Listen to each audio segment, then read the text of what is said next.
Tu as envie d'investir dans l'immobilier locatif, mais tu ne sais pas comment t'y prendre, et surtout tu n'as pas le temps d'investir dans l'immobilier, eh bien aujourd'hui, je vais te donner la solution en 4 grandes étapes. Pour ceux qui ne me connaissent pas, je m'appelle Alexandre et je suis un passionné d'investissement, que ce soit dans l'immobilier ou la bourse, et je partage ça sur les réseaux sociaux, donc si ça te plaît, n'hésite pas à mettre un petit like et à t'abonner. Reste vraiment jusque la fin puisqu'il y aura un bonus que je vais te donner gratuitement. Alors on commence tout de suite, comment investir dans l'immobilier. Alors je vous ai dit, il y a 4 grandes étapes. La première, c'est de trouver une bonne affaire.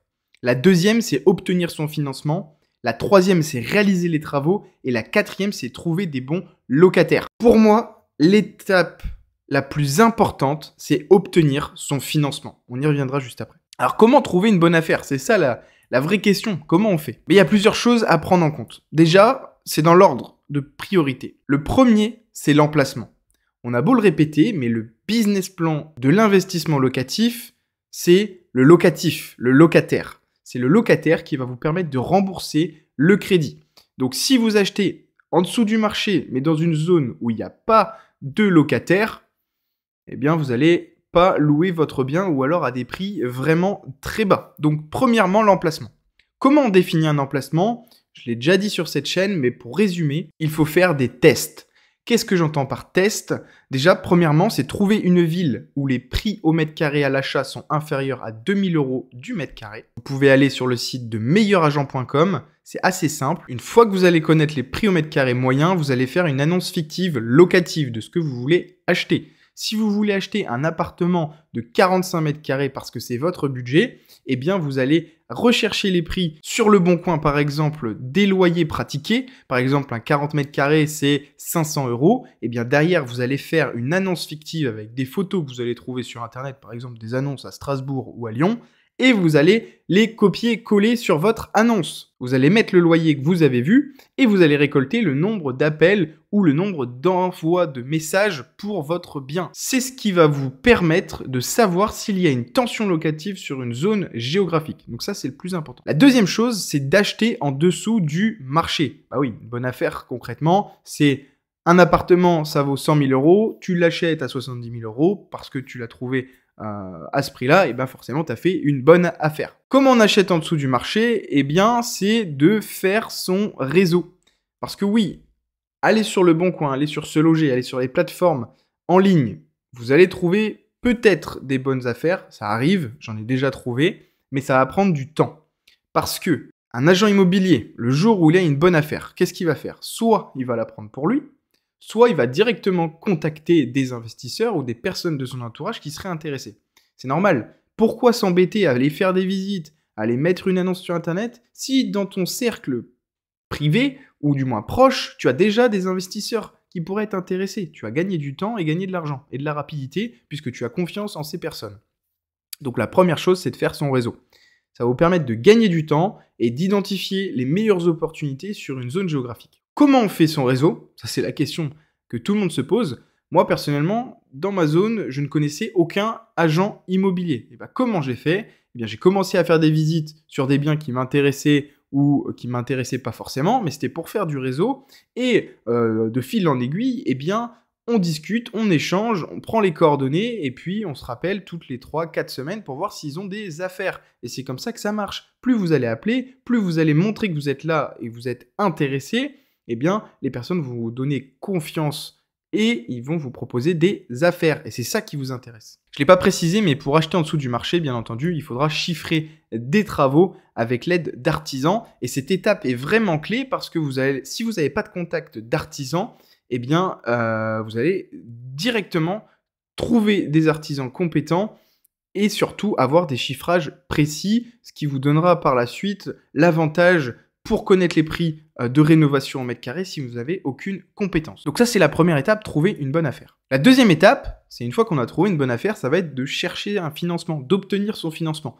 Moi, je dis toujours que cette étape, c'est la plus importante dans l'immobilier parce que sans financement, eh bien, il n'y a rien qui va se passer. Comment on fait pour le financement? Eh bien, c'est simple. Premièrement, on prend rendez-vous avec sa banque que vous avez d'origine. Prenez rendez-vous avec eux et vous présentez votre projet. Et c'est là où vous allez avoir le scoring bancaire.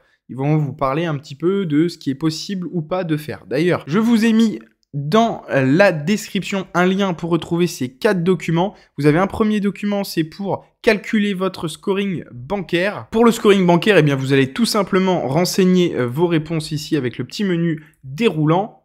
Et ça va vous donner un scoring bancaire approximatif, c'est juste pour avoir un ordre d'idée. Par exemple, endettement personnel, on va dire que vous n'avez jamais acheté, donc vous mettez inférieur à 20%, que vous n'avez aucune garantie parce que vous n'avez pas forcément d'argent sur vos comptes, que vous avez par exemple 35-45 ans, que tous les mois vous avez entre 500 et 1500 euros de reste à vivre, que vous avez un effort d'épargne mensuel entre 20 et 30%, que vous pouvez mettre de l'apport entre 10 et 20%. Consommation de produits bancaires, qu'est-ce que ça veut dire? Eh bien, c'est ce que vous avez une assurance dans votre banque? Est-ce que vous avez souscrit à des livrets, etc., etc. Donc, par exemple, correct.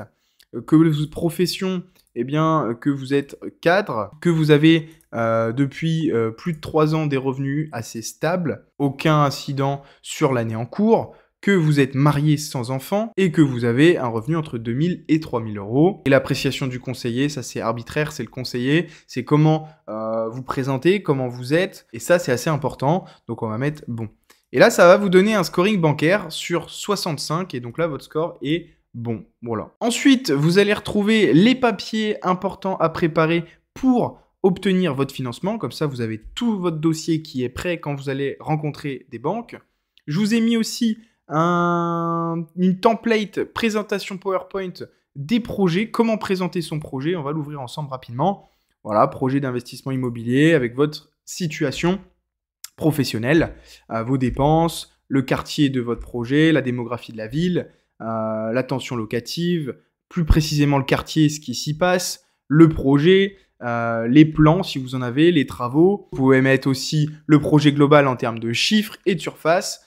Et surtout, le plus important, c'est d'appuyer sur les chiffres avec votre projet, les prix au mètre carré, les prix au mètre carré de la ville et vos souhaits, ce que vous avez envie d'obtenir avec l'apport, etc. Et mettez surtout l'annexe de votre calculateur pour montrer à la banque que vous avez fait tous les calculs. Et enfin, je vous ai préparé un autre document, c'est le cahier des charges pour les travaux. Ça, c'est un peu arbitraire, mais on peut regarder rapidement. Donc, avec l'objet des travaux, la description lot par lot, etc., etc., ça peut vous donner un ordre d'idée des travaux pour vos artisans. Et une fois que vous allez avoir fait votre rendez-vous avec votre banque, vous allez pouvoir démarcher des nouvelles banques grâce à ce que je vous ai montré, notamment les documents à préparer et une présentation de votre projet. Et donc c'est là où vous avez ma template plus le bonus que vous retrouvez dans la description. La troisième étape qui est très importante, c'est réaliser les travaux. Ici, l'objectif, ça va être d'avoir le meilleur rapport qualité-prix parce que forcément, on ne veut pas avoir trop de dépenses dans les travaux. On veut que ce soit rapide, propre,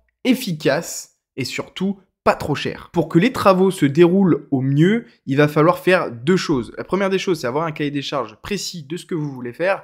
Et la deuxième chose, c'est faire des comptes rendus photos.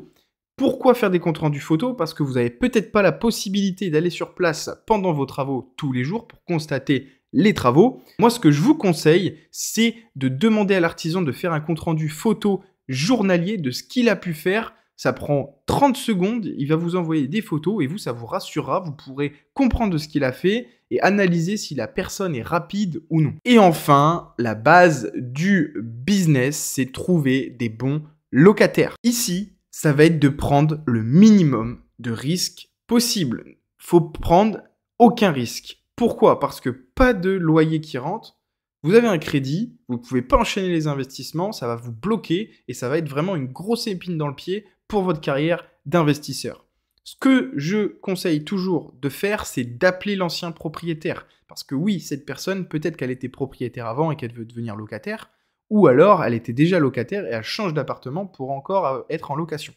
Appelez l'ancien propriétaire, demandez au futur locataire, ah bah écoutez, moi ça m'intéresserait de contacter votre ancien propriétaire pour voir comment ça s'est passé. N'hésitez pas à le demander. Si la personne dit, ah oui, vous pourrez l'appeler, il n'y a pas de problème, c'est que ça s'est bien passé. Au contraire, si la personne vous dit, ah non, j'ai pas envie, j'ai pas le numéro, j'ai pas le contact, si elle commence à trouver des excuses, ça peut être bizarre. Donc ça, c'est important. Appelez l'employeur pour vérifier les revenus de la personne. Bon, ça, c'est vraiment cas extrême si vous avez un doute.